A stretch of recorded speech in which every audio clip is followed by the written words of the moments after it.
लेकिन फिर भी आपने मेरा परिचय बहुत ही अच्छे तरीके से दिया है, धन्यवाद।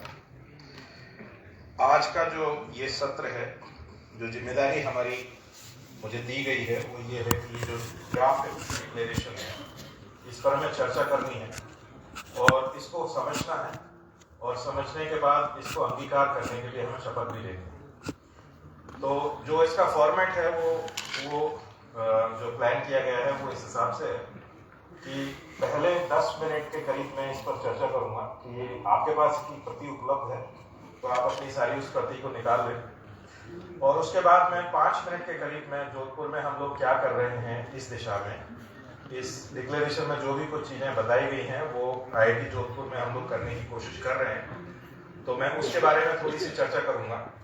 और उसके बाद 25-30 मिनट के करीब हम लोग डिस्कशन करेंगे, जिससे हम एक्शनेबल आइटम्स जो as a vice chancellor, as a leader of your institute और एज ए प्रोफेसर अपने अपने क्षेत्र में, अपने अपने संस्थान में कैसे हम इस ड्राफ्ट डिक्लेरेशन को अडॉप्ट कर सकते हैं। तो एक्शनेबल आइटम्स जो है वो उसके ऊपर डिस्कशन करके हम नोट बना करके और इसमें वो एक्शनेबल आइटम्स की लिस्ट तैयार करने की कोशिश करेंगे, और बाद में उसके बाद उसको कंक्लूड किया जाएगा और वो एक्शनेबल आइटम्स जो है हम अपने अपने संस्थानों में अगले 1-2 वर्ष में उनको इम्प्लीमेंट करने की कोशिश करेंगे। और उसके बाद आखिरी जो पड़ाव होगा इस सत्र का वो ये होगा कि इसमें जो लास्ट में जो ओथ दी हुई है वो हम लोग ओथ लेंगे, डिक्लेरेशन को अडॉप्ट करेंगे फॉर्मली।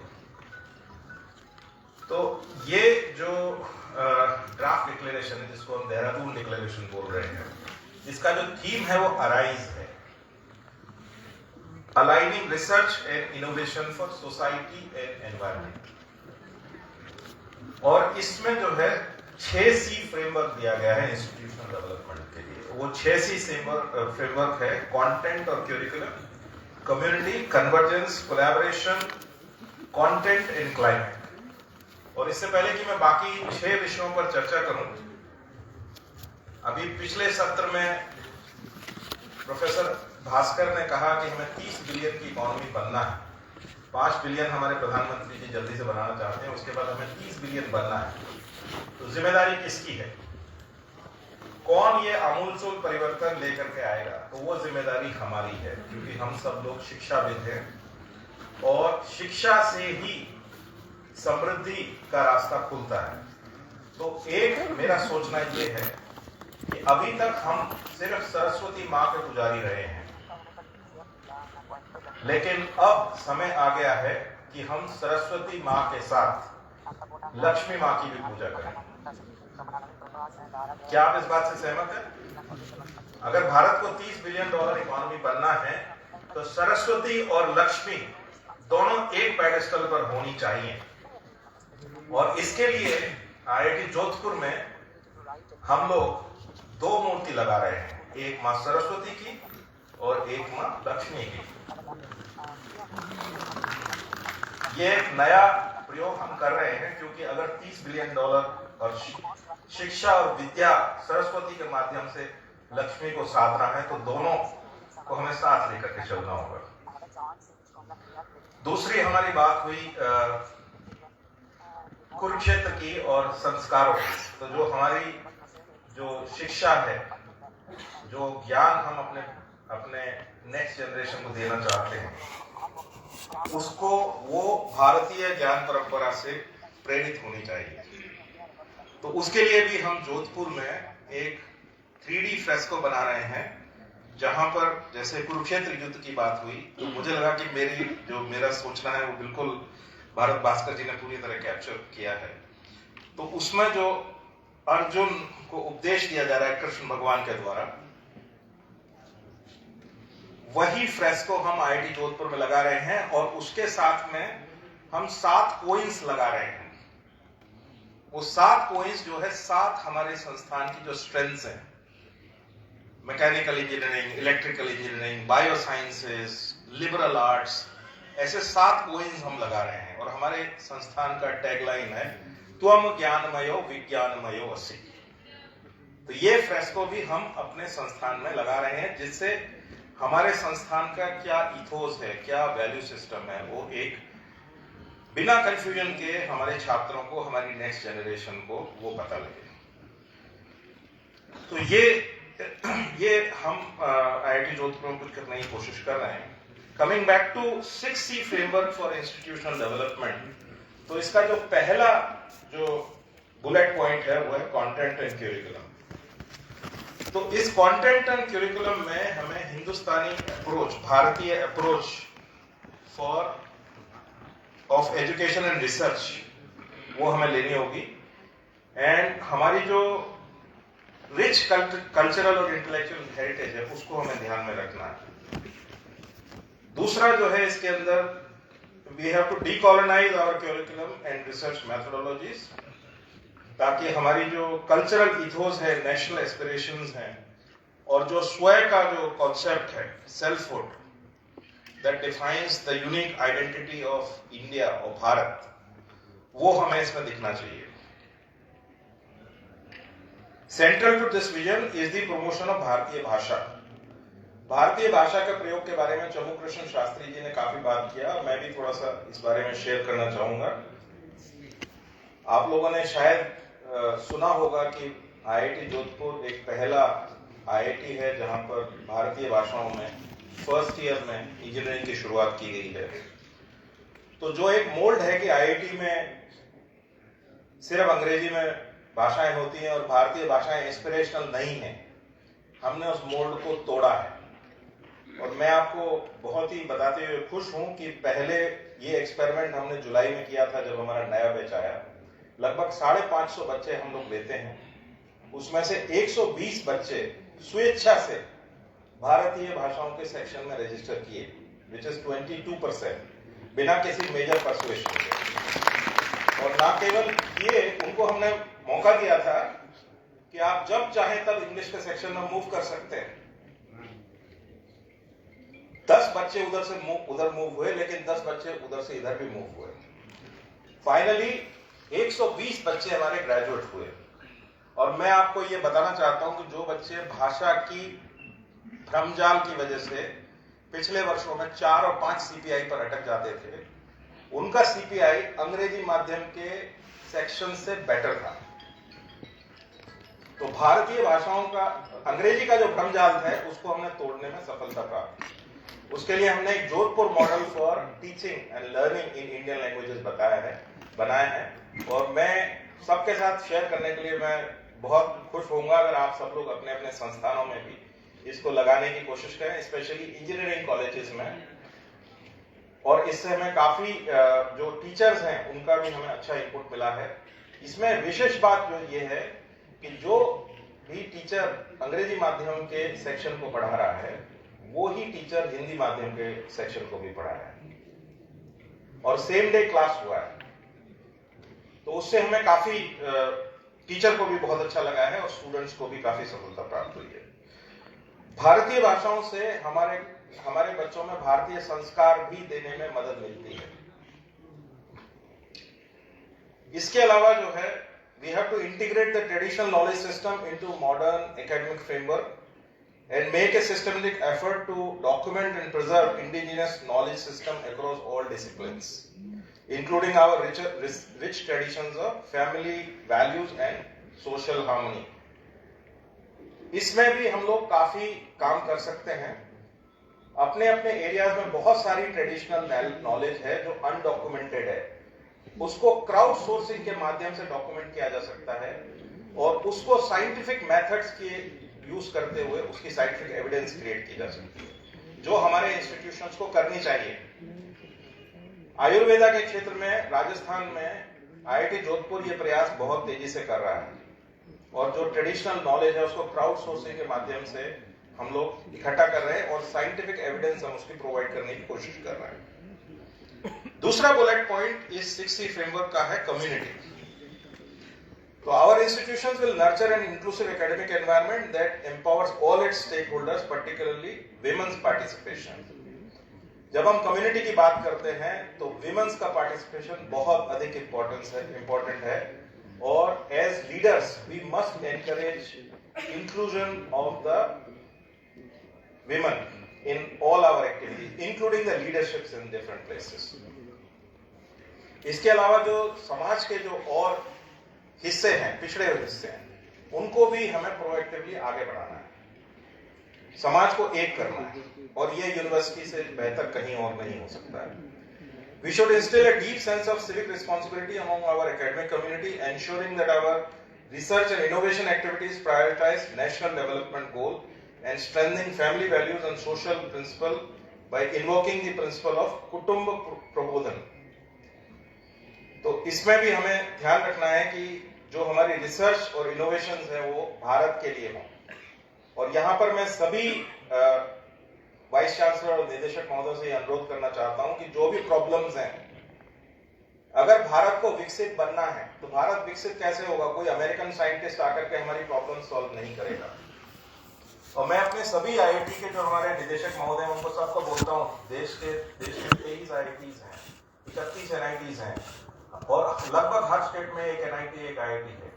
अगर आप अपने लोकल स्टेट का प्रॉब्लम, जो वहां का पिक्यूलियर प्रॉब्लम्स हैं, उनको टेक्निकल सॉल्यूशन देंगे, आपका स्टेट विकसित होगा, और हर स्टेट विकसित होगा तो भारत विकसित स्वतः ही हो जाएगा। तो इसलिए ये बहुत जरूरी है कि जो भी हमारे एकेडमिक इंस्टीट्यूशंस हैं वो अपनी लोकल प्रॉब्लम्स को जरूर सॉल्व करें। मैं जानता हूं कि पेपर पब्लिकेशन बहुत जरूरी है इंटरनेशनल जर्नल्स में, लेकिन उसके साथ साथ जो टेक्निकल सॉल्यूशंस हैं, सोसाइटल प्रॉब्लम्स के सॉल्यूशंस हैं, यूनिवर्सिटीज जो भी सोशल प्रॉब्लम्स पे काम करती हैं, लोकल प्रॉब्लम्स पे भी अगर उतना ध्यान दिया जाए तो हम लोग ज्यादा इफेक्टिवली अपना काम कर पाएंगे। We need to establish robust framework to translate research outcomes into tangible benefits, directly impacting our communities and ensuring that academic excellence serve over societal progress. ये बेहद जरूरी है कि हम अपने जो यूनिवर्सिटी में जो भी नॉलेज जनरेट करते हैं उसको सिर्फ किताबों तक और पेपर्स तक और पेटेंट्स तक सीमित नहीं करना है। उसको हमें प्रोडक्ट के फॉर्म में लेकर के आना है, उसको हमें वेल्थ क्रिएशन में इस देश के लिए बनाना जरूरी है। इसलिए हर यूनिवर्सिटी को अपने यहाँ पर इंक्यूबेशन स्टार्टअप सिस्टम को स्ट्रेंथन करना ही होगा, अदरवाइज जो $30 बिलियन का सपना हम देख रहे हैं वो नहीं हो पाएगा। ये बेहद जरूरी है कि हमारे जो छात्र हैं वो केवल जॉब सीकर ना बने, वो जॉब क्रिएटर्स बने। और इसके लिए सारी यूनिवर्सिटीज को, सारे टेक्निकल इंस्टीट्यूशंस को, सारी जो जितने भी कॉलेजेस हैं सबको एक साथ मिलकर के काम करना होगा। तीसरा बुलेट पॉइंट है वो कन्वर्जेंस का। The strength of our institutes lies in the ability to create meaningful convergence between different knowledge systems. We will strengthen our connection with India's cultural knowledge systems, integrating them with modern scientific approaches to create unique solutions for contemporary challenges. अब इसके विषय में मैं अपने विचार आपके सामने रखना चाहूंगा।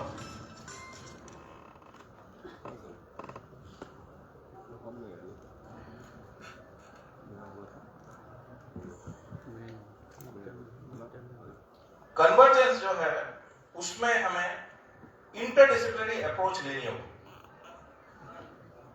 इंटरडिसिप्लिनरी अप्रोच को ही हम यूज करके कुछ भी नई नॉलेज क्रिएट कर सकते हैं। अभी जो हमारी जो ट्रेडिशनल एजुकेशन सिस्टम है वो बहुत ही साइलो बेस्ड है। हम लोग सिर्फ अपने लोगों से, अब जो हमारी तरह के सोचते हैं उनके साथ बात करते हैं, और नई नॉलेज हमेशा तब क्रिएट होती है जब आप उन लोगों से बात करते हैं जो आपकी तरह नहीं सोचते हैं, जो आपसे डिफरेंट सोचते हैं। आने वाले समय में टेक्नोलॉजी जनरेशन, आईपी जनरेशन, वो बॉर्डर्स पर क्रिएट होगा, दो डोमेन्स के बीच में, जहां पर आप इंटरडिसिप्लिनरी टीम बना करके आप रिसर्च करेंगे, इनोवेशन करेंगे, क्रिएटिविटी दिखाएंगे, वहां पर नॉलेज जनरेट होगी। इसके साथ में हमें नॉलेज शेयरिंग और नॉलेज ट्रांसफर के बहुत बेहतरीन सिस्टम्स क्रिएट करने होंगे, और हमें जो सॉल्यूशंस हम प्रोवाइड करेंगे उनको कॉन्टेक्चुअलाइज करना होगा लोकल नीड्स के हिसाब से, हमारी भारतीय कल्चर, भारतीय रियलिटीज के हिसाब से।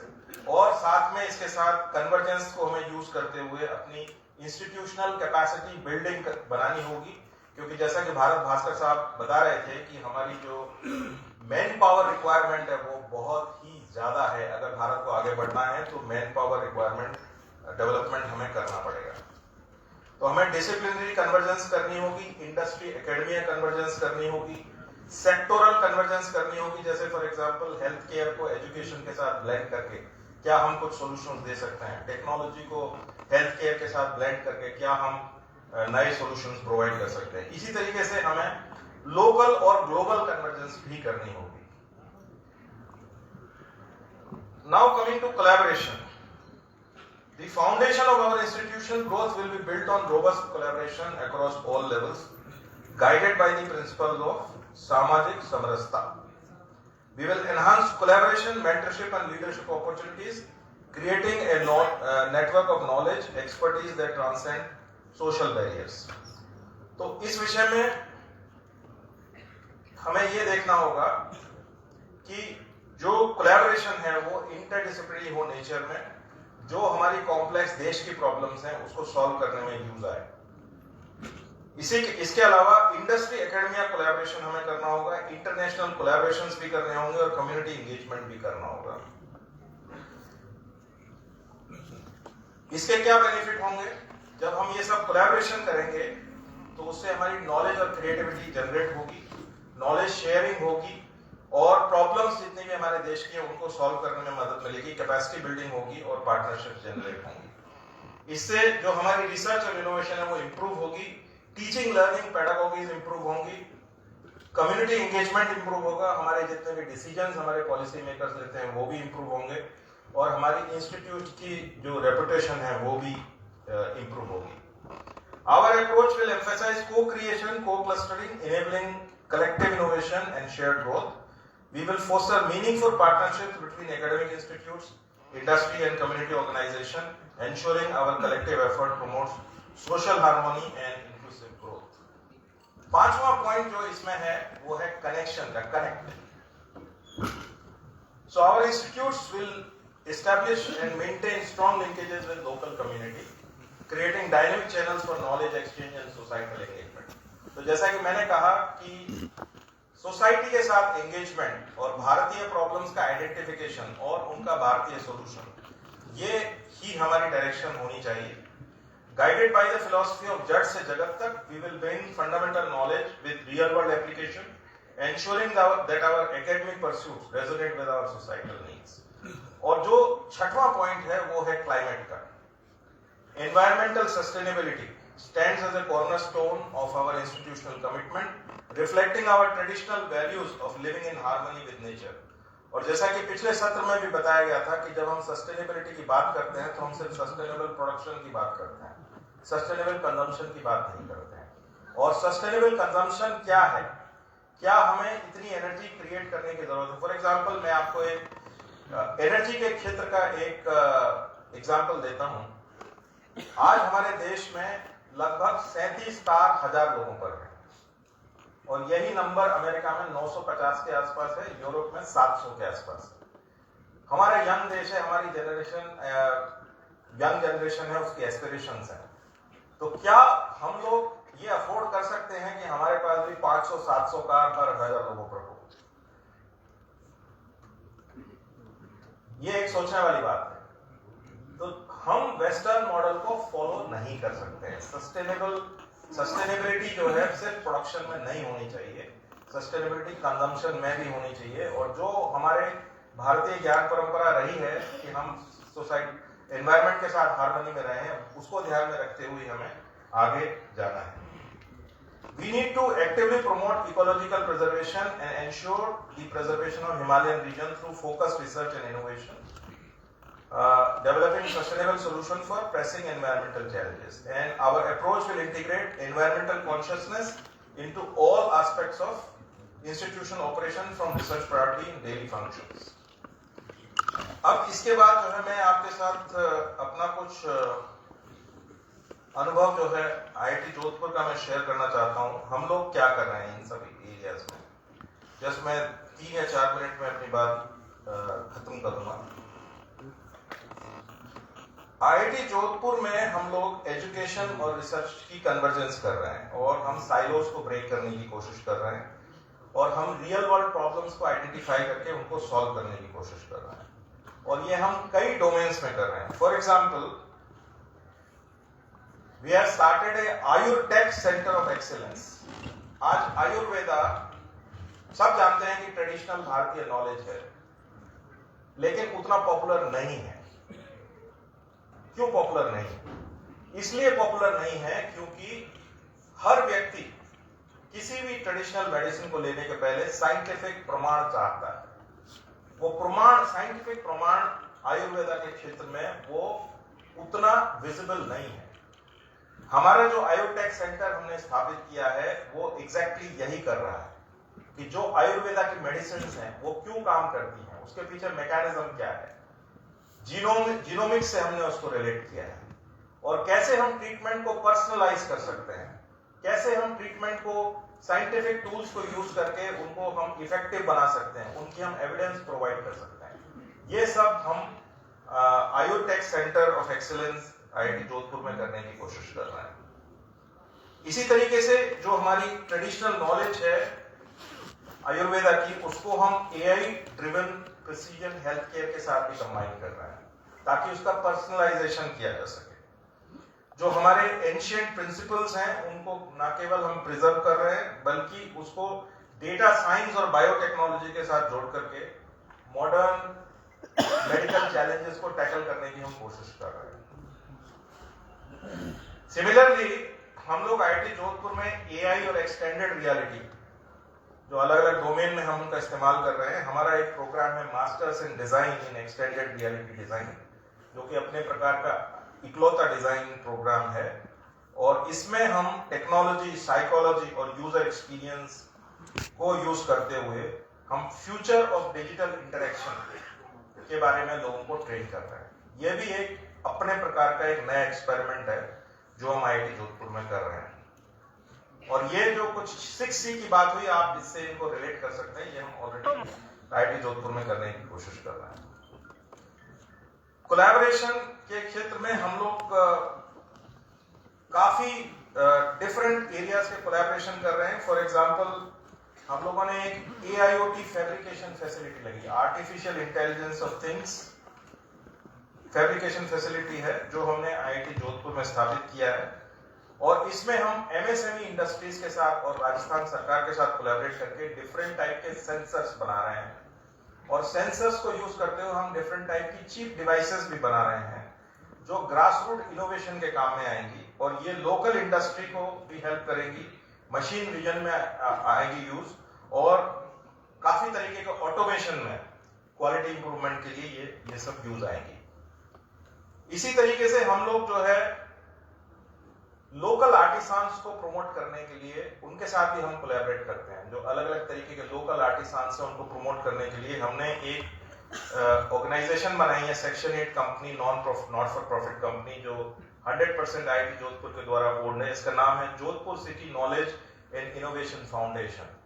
इसमें हम जितने भी आर्टिसांस हैं उनकी जो ट्रेडिशनल नॉलेज है उसमें हम मॉडर्न टूल्स का इस्तेमाल करके कैसे उनकी गुणवत्ता बढ़ाई जाए और कैसे उनके जो प्रोडक्ट्स हैं उनकी ग्लोबल आउटरीच की जाए ताकि उनकी इनकम लेवल्स बढ़ें। तो ग्रास रूट पर भी हम लोग कोशिश कर रहे हैं कि जो हमारा क्षेत्र है जहां पर हम लोग हैं वहां पर जितने भी आर्टिसांस हैं उनकी इकोनॉमिक वेलबीइंग हम कैसे स्थापित कर सकते हैं, लोकल कम्युनिटीज को हम कैसे हेल्प कर सकते हैं।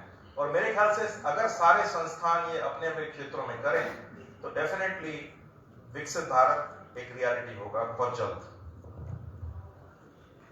इसी प्रकार से हम सस्टेनेबल ड्रिंकिंग वाटर मिशन हम अपने अंदर में smart infrastructure, digital transformation, medtech solution, हमने एक मेडिकल टेक्नोलॉजी का प्रोग्राम स्थापित किया है एम्स जोधपुर के साथ, जहां पर हम डॉक्टर्स और इंजीनियर्स दोनों को लेते हैं और वो फिर 6 महीना एम्स में रहते हैं, वहां पर प्रॉब्लम्स आइडेंटिफाई करते हैं, फिर वो आईआईटी में आते हैं और यहाँ पर टेक्नोलॉजी डेवलप करते हैं, उसका पैटेंट करते हैं और उसके बाद में वो एक कंपनी करके प्रोटोटाइप भी बनाते हैं उसका और कंपनी खोलते हैं और कंपनी के साथ ग्रेजुएट होते हैं। वो थीसिस नहीं लिखते हैं, they graduate with a company and a patent. और ये इतना सफल प्रोग्राम है कि खुद प्रधानमंत्री ने इस प्रोग्राम की तारीफ की है। और हम इस प्रोग्राम को अपस्केल करना चाहते हैं। तो ये देखिए, जब हम सिर्फ इंजीनियरिंग करेंगे तो हम इफेक्टिव नहीं रहेंगे, लेकिन डॉक्टर्स के साथ बात करके, काम करके एक हमने एक प्रोग्राम स्टार्ट किया, नई नॉलेज जनरेट हो रही है, वेल्थ जनरेट हो रही है। तो ये सारी यूनिवर्सिटीज भी इस प्रोग्राम को कर सकते हैं। इससे नए हेल्थ केयर सोल्यूशन मिलेंगे। और आपको तो पता है कि हम लोग हर वर्ष देश में $40 बिलियन से ज्यादा का हेल्थ केयर प्रोडक्ट हम इंपोर्ट करते हैं। अगर भारत को विकसित होना है तो ये प्रोडक्ट्स, इनमें से ज्यादातर प्रोडक्ट्स इंडिया में बनाए जा सकते हैं। कल अर्चना शर्मा जी ने भी बताया था कि जितने भी कैंसर के ट्रीटमेंट की डिवाइसेज हैं वो सब भी हिंदुस्तान में बनाई जा सकती हैं। तो ये सब हम लोग को मिलके करना होगा। इसके लिए हमारे पास कोई ज्यादा चॉइस है नहीं, और हमें अपनी जिम्मेदारी समझनी होगी एज एकेडमिक इंस्टीट्यूट्स। इसके अलावा जो है, IIT जोधपुर ने जो इंजीनियरिंग डिजाइन है उसको टेक्स्ट बुक के बियॉन्ड जाकर के हमने हर अंडर ग्रेजुएट स्टूडेंट को एक इंजीनियरिंग डिजाइन का कोर्स दिया है जो कंपलसरी है। और उससे जो प्रोजेक्ट बेस्ड कोर्स है उससे हमारा हर स्टूडेंट जो है वो प्रोजेक्ट एक करता है, और कई सारी इसके अंदर जो है वो प्रोजेक्ट बाद में स्टार्टअप्स में भी कन्वर्ट होते हैं। तो हमारे कई सारे AR/VR applications, medical training, generative AI models, ये सब उस प्रोजेक्ट के थ्रू ये निकल करके आए हैं। और इसके अलावा जो है भारतीय भाषाओं का तो मैंने आपको बताया ही है कि वो हम कर रहे हैं। एक मैंने आपको बताया कि लोकल नॉलेज सोर्सिंग, जो थार डिजाइन हमारा एक है, वहां पर हम लोकल नॉलेज सोर्सिंग करते हैं, ट्रेडिशनल नॉलेज को क्राउड सोर्सिंग करके, और फिर हम उसमें थोड़ा साइंस एंड टेक्नोलॉजी यूज करके उसमें एविडेंस प्रोवाइड करने की कोशिश कर रहे हैं। रेन वाटर हार्वेस्टिंग सिस्टम हमने अपने कैंपस में किया है। हमारे इंस्टीट्यूशंस को एक एग्जाम्पल बनना होगा कम्युनिटी के लिए।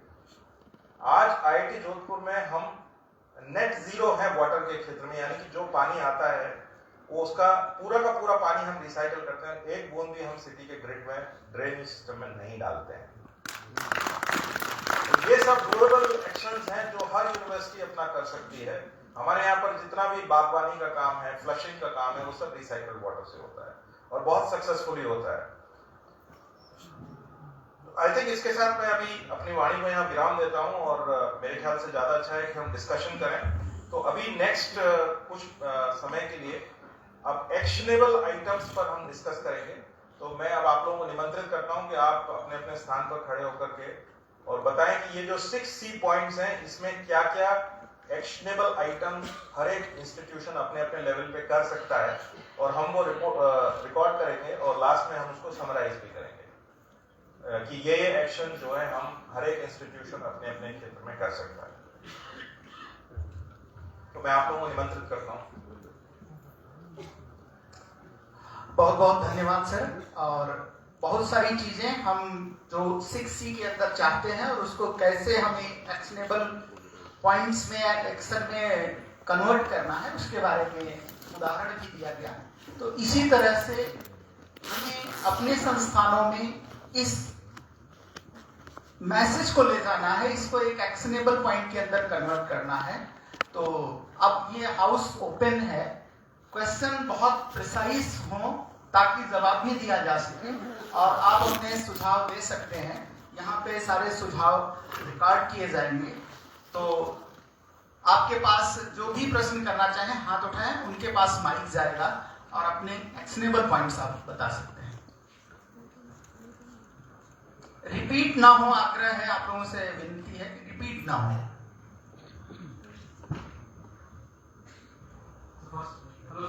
First of all, I congratulate your efforts of yourself and the institution in bringing the training of engineering subjects in Indian language. But I also want to highlight, sir, we have to also look at the other languages, like the written language one, the physical language of how a university looks, how a professor looks, how a student looks. Unfortunately, all this visual attire, all these languages are somewhere broken in that sense. Like you said about the murals and all you're creating, and the department that does XR and all. So what kind of such an approach we can do in also translating the visual language? Like there is a time when we gave up the typical convocation gowns and the convocation caps, and we came into the dupattas and stuff like that. So like that, what such efforts can be made to also translate जो भौतिक परिदृश्य है, visual impact और visual effect of university to be Indian? ऐसा क्या कर सकते हैं? ऐसा करने की आवश्यकता आपको कितने लग रहा है? How much we have achieved and how much we can go forward?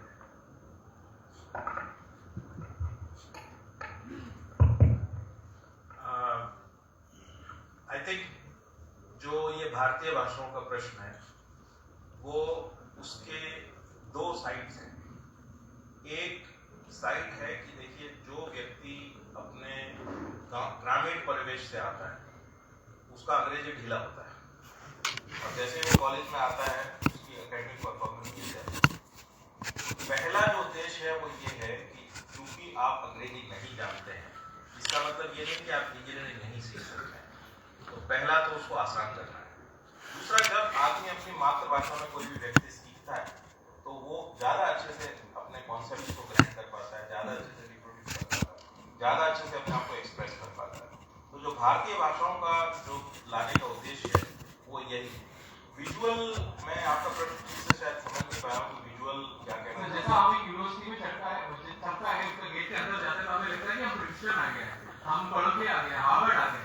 हम उन्हीं का विजुअल लैंग्वेज को कॉपी करते हैं, उन्हीं ग्लास फसाड्स को कॉपी करता है, उन्हीं पिलर्स को कॉपी करता है। मगर भारतीय यूनिवर्सिटी के प्रतिष्ठित है, हमें कल्पना भी नहीं करने का सिचुएशन नहीं है अभी। रामनाथ में शायद कुछ एक्सपेरिमेंट्स हुआ है, बीएचयू में शायद हम कुछ देख सकते हैं। अदरवाइज ये copying the visual language and the special language hierarchy, जो वेशभूषा जो हम एड्रेस करते हैं अभी भी सर अपने फैकल्टी को आचार्य नहीं बुलाते हैं, तो वो चीजों में भी ये भाषा का भाषांतरीकरण कैसा हो? आपका बिल्कुल आपका मैं आगे नहीं, आपका जो बिल्कुल भावना है मैं समझ सकता हूँ, लेकिन ये एक ऐसे चेंजेस हैं जो ओवरनाइट नहीं हो सकते हैं। जरूरत इस बात की कि हम शुरू करें और उसको पुश करते हैं और ये इवेंचुअली होगा। कोई इसका शॉर्टकट है नहीं मुझे लगता। आप लोगों से एक और आग्रह है कि अपना नाम और संस्थान का नाम बता देंगे तो ज्यादा बेहतर।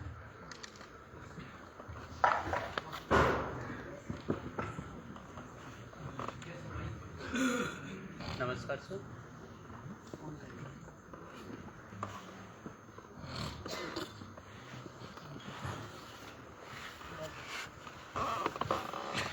मैं अपना प्रश्न पूछूं? नमस्कार सर, मैं भारतीय सेना अकादमी में एज ए प्रोफेसर काम कर रहा हूँ। सर मेरा प्रश्न तो नहीं है, एक सजेशन है, क्योंकि तकनीकी भाषाओं में वास्तव में हमारे पास अध्ययन के लिए मटेरियल अवेलेबल नहीं है और जो भी मटेरियल अवेलेबल है that is only translated material. तो जैसा आपने कहा कि विशेष रूप से इससे पहले मैंने बीआईटी रांची में भी 10-12 साल काम किया है। स्टूडेंट्स को इशू आता है, जो मैटर अवेलेबल है वो उनके अकॉर्डिंग नहीं है। तो मेरा ये सजेशन है, क्यों ना पहले संस्थान अपनी आवश्यकता के अनुसार हिंदी या जिस भी भाषा की रिक्वायरमेंट है उसमें बनाए, देन कम से कम उस संस्थान में उसको लागू करें। वो चाहे बुक्स के माध्यम से हो, नोट्स के माध्यम से हो, उसकी आवश्यकताओं की पूर्ति के लिए यह बहुत जरूरी है। आई थिंक आपकी इंफॉर्मेशन थोड़ी पुरानी है। आपको मैं बताता हूँ कि AICTE जो है उन्होंने 3rd ईयर तक की किताबें लगभग 200-250 इंजीनियरिंग के कोर्सेज हैं और वो 13 भाषाओं में उपलब्ध कराए हैं और ये सब किताबों की कमेटी में मैं था तो मुझे पूरा उसका आइडिया है। ये सारी किताबें IITs और NITs के प्रोफेसर्स द्वारा लिखी गई हैं, रिव्यू भी करी गई हैं और ये भाषाएं जो है AICTE की वेबसाइट पर मुफ्त में अवेलेबल है। कोई भी कॉलेज जो है उसको डाउनलोड कर सकता है, कोई भी स्टूडेंट। आई थिंक उसका शिक्षा कुंभ भी ऐसा कुछ नाम है वेबसाइट का, लेकिन सर अभी भी कुछ संस्थानों में ये रिस्ट्रिक्शन है कि हिंदी माध्यम में अगर पढ़ा रहे हैं, हिंदी माध्यम में शिक्षा ग्रहण कर रहे हैं या करवा रहे हैं, लाइक मैं भारतीय सैन्य अकादमी से जुड़ा हुआ हूँ, तो वहाँ तो क्लियर ये रिस्ट्रिक्शन है कि आप हिंदी माध्यम में शिक्षा ही नहीं प्रदान कर सकते। यही माइंडसेट चेंज करने की जरूरत है। वहाँ जो मोस्टली कैडेट्स आते हैं, स्टूडेंट्स आते हैं, वो ग्रामीण परिवेश से आते हैं और उनके सामने ये समस्या होती है। तो मेरा सजेशन इस टाइप का है, क्यों ना हम संस्थान के लेवल पर करें। आप NCERT तैयार कर रहा है, दैट इज ओके, बट एक स्टार्टिंग में हम टीचर्स को ये असाइनमेंट दें कि जो भी वो विषय पढ़ा रहा है उसको हिंदी माध्यम में प्रदान करें, देन उसको डिलीवर करें। आपका अच्छा सुझाव है और इसको इस दिशा दिशा में काम किया जा रहा है। इंस्टीट्यूट्स को भी समझना होगा, इंस्टीट्यूट लीडरशिप को समझना होगा कि भारतीय भाषाओं में जो ग्राह्यता है, एब्जॉर्प्शन है सब कॉन्सेप्ट का, वो ज़्यादा बेहतर है, और जो आउटकम होता है, लर्निंग आउटकम है, वो भी बेहतर है। तो अगर भारतीय फौज में अगर हिंदी को या भारतीय भाषाओं को प्रमोट नहीं किया जा रहा है तो पर लीडरशिप के लेवल पर थोड़ा सा उसको सोचने की जरूरत है। IITs में अभी मैंने शुरू किया है जोधपुर में, उसके अलावा मुझे पता है कि मेरे कई और जो मित्र हैं, जो डायरेक्टर हैं, वो भी इसके बारे में सीरियसली सोच रहे हैं। तो धीरे धीरे ये परिवर्तन आएगा, और जैसे जैसे लीडरशिप उसके जो लाभ हैं और जो नुकसान हैं उनके बारे में सोचेंगे, तो आई थिंक उसमें लाभ ज्यादा है, नुकसान कुछ भी नहीं है। मेरा नाम प्रोफेसर सुनील कुमार है। मैं गवर्नमेंट डिग्री कॉलेज खड़गपुर में प्रोफेसर हूँ, और वहाँ पे मैंने centre for excellence in I and wellness establish किया हुआ है NEP 2020 के तहत। और आपका जो रेजोल्यूशन है इसमें 4 पॉइंट में इंडस्ट्री एकेडमिया लिंकेज की बात कही गई है। मेरा सवाल ये है, what can funding challenges in higher education can be addressed in order to fulfill those demands funding challenges in higher education? एक मिनट दीजिएगा प्लीज। फंडिंग चैलेंजेस तो हैं, इसमें तो कोई डाउट ही नहीं है। सर, हमने जो है पतंजलि से अपना MOU साइन किया हुआ है, और उसमें हमें अपने बच्चों को वहाँ ले जाना है ट्रेनिंग के लिए, जो बच्चे हमारे यहाँ स्टार्टअप कर रहे हैं, बट हमारे पास कोई फंड्स नहीं है जिससे हम उनका TADA जो भी फंड्स हैं वो मीट आउट कर सकें। तो NEP की जो कंडीशंस हैं उनको फुलफिल करने के लिए मेरे ख्याल से जब भी हम कोई नया प्लान इम्प्लीमेंट करें उसके साथ में फंडिंग का भी प्रोविजन रखें। हमने बहुत सारी चीज़ें रखी हुई हैं, बट उसमें फंडिंग का कोई प्रोविजन नहीं है। जिन फंडिंग में हम पहले काम कर रहे थे उन्हीं फंडिंग में हम नई नई स्कीम्स को लाते जा रहे हैं, उनको इम्प्लीमेंट करने में बहुत दिक्कत आ रही है। ये एक अच्छा पॉइंट है जिसको हम नोट कर सकते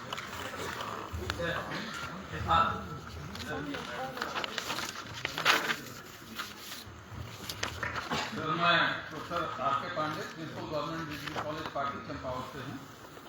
सर, जो खासकर सस्टेनेबल डेवलपमेंट की बात हो रही थी उसमें भी sustainable production and sustainable consumption की बात थी। तो मेरा जो विचार है, जो मैं समझ नहीं पा रहा हूँ, कृपया अगर मैं इस तरह से हमें समझाने का कष्ट करेंगे कि सस्टेनेबल कंजम्पशन, डिमांड, ग्रोथ और 5 ट्रिलियन इकॉनमी जो हमारा है कि हम निकट भविष्य में हो जाएंगे 2026 में, 2028 में, इनके बीच में कॉन्ट्रडिक्शन नहीं है? बिल्कुल कॉन्ट्रडिक्शन है, लेकिन हमारे इकोनॉमी को ग्रोथ करना है, लेकिन उसको एक अंधी दौड़ की तरह ग्रोथ नहीं करना है। कंजम्पशन जो है वो हर चीज जो है एनवायरनमेंट को अफेक्ट नहीं करती है। बहुत सारी जो अपनी 5 ट्रिलियन इकोनॉमी है उसमें सर्विस सेक्टर एक बहुत बड़ा हिस्सा है। Service sector does not degenerate the environment. सिर्फ बहुत सारी ऐसी गतिविधियां हैं जिनसे एनवायरमेंटल डिग्रेड होता है, और जो कंजम्पशन है एनर्जी का, जो कंजम्पशन है वाटर का, जिसमें हमारी रिसोर्स लिमिटेशन है, वहां पर हमें कंजम्पशन को कम करने की जरूरत है। लेकिन इसी में अगर फिर हम थोड़ा सा और आगे बढ़ें कि जो एम्फेसिस इसका मतलब है कि हमें सर्विस सेक्टर की ओर देना है, तो फिर मैन्युफैक्चरिंग के लिए जो हम इतना प्रयास कर रहे हैं उसका क्या होगा? मैन्युफैक्चरिंग में उस